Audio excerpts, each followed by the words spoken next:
Ontario NDP Leader Andrea Horwath. She joins me from Toronto. Ms. Horwath, good to see you. Thank you for your time today. My pleasure. You released a statement earlier, and we'll get to that in a moment, but I want to ask you, was resignation the only option for the minister? Oh, absolutely. That's why we've been calling for that. But it's come a bit too late. Mr. Ford knew that this was the case 2 weeks ago. He could have fired Mr. Phillips then, but instead he was, he was helping him keep it a secret, and then they got caught. And so that's why we see the resignation today. So what else do you want to see happen, though? You say the Premier knew about this, as we have also learned. He knew this 2 weeks ago, but only decided to do something about it when it came to light in the media.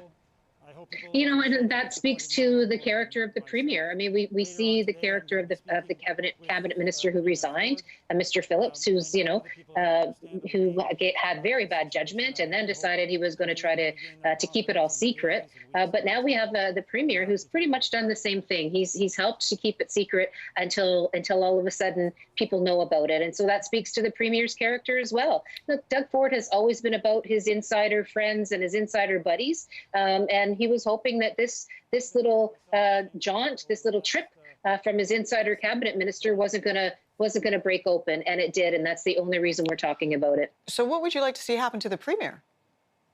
Well, that's a judgment that the people of Ontario are going to have to make. But I can tell you it doesn't leave a lot of confidence for Ontarians when they see their government behaving this way, when their priority should be, it should be about getting those vaccines into people's arms. It should be about actually protecting our loved ones who are still dying in long-term care. It should be about making sure people feel confident that this government has a handle on this next phase of COVID, which is quite brutal, with cases skyrocketing the way they are, our hospitals becoming overwhelmed, our healthcare workers becoming burnt out, and instead we're dealing with this kind of a challenge, from the government and the behavior that speaks to their focus being somewhere else as opposed to on the people of Ontario, the businesses that are closing, folks that are getting evicted. It's really troubling. Ms. Horwath, to the best of your knowledge, are any elected officials within your party out of the country on vacation, or have they traveled out of the country on vacation during quarantine?